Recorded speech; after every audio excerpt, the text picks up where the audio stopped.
Let's talk about Dell Technologies support for the 1 million connected devices.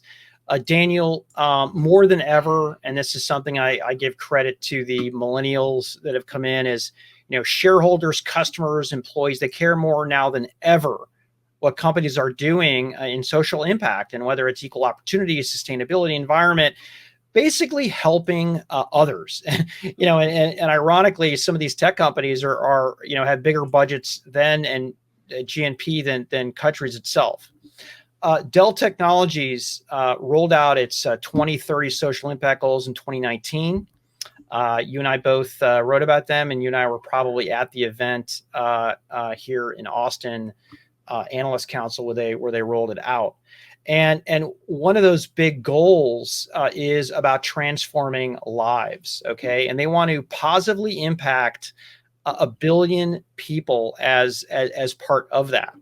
And one of the programs that they're affiliating themselves with is this, and it's run by Take on Race, which includes Intel, Microsoft, AT&T, and some other folks.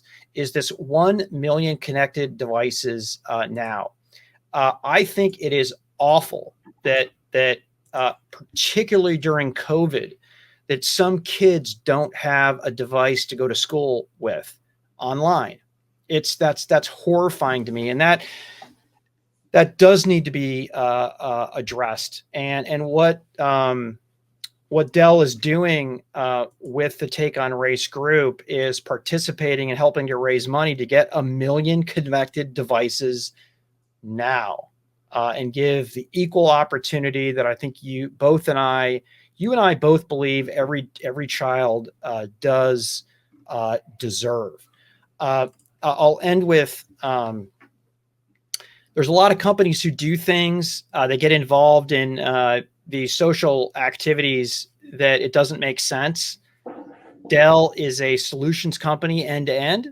They're a device company. They lead in market share in commercial devices.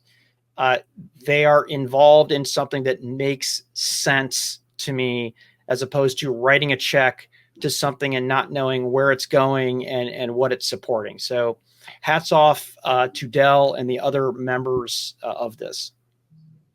Yeah, I've definitely enjoyed listening to Dell. It's been, whether it's been Jeff Clark or Michael, consistently talking about this kind of improving society through technology. And by the way, this was a company that was pretty open and outspoken about it prior to COVID, prior to some of the media attention that has been given. This research you talked about was commissioned before COVID was really in the spotlight, and the desire for the company to do everything from up its sustainability efforts to upping its equality efforts has not been something that only came on with the pressure of some of the media push and narrative towards companies doing more. And I always like that, because you get kind of a authenticity and trust in that. Right now they're not reacting, Pat, they're being proactive. And so, there's not a lot to hit on here. I shared this article. You and I are friends. I don't always share your articles socially because, we are also two competitive analyst firms and partners on our 6.5 stuff. But I love what you wrote about it. I thought you hit it really well, Pat. You got the sentiment right, and you are spot on. Good, feel-good way to end. It's not enough yet. We're not there. It hasn't all been solved, but seeing companies stepping up to do more is what I want to see. And so, kudos to Dell.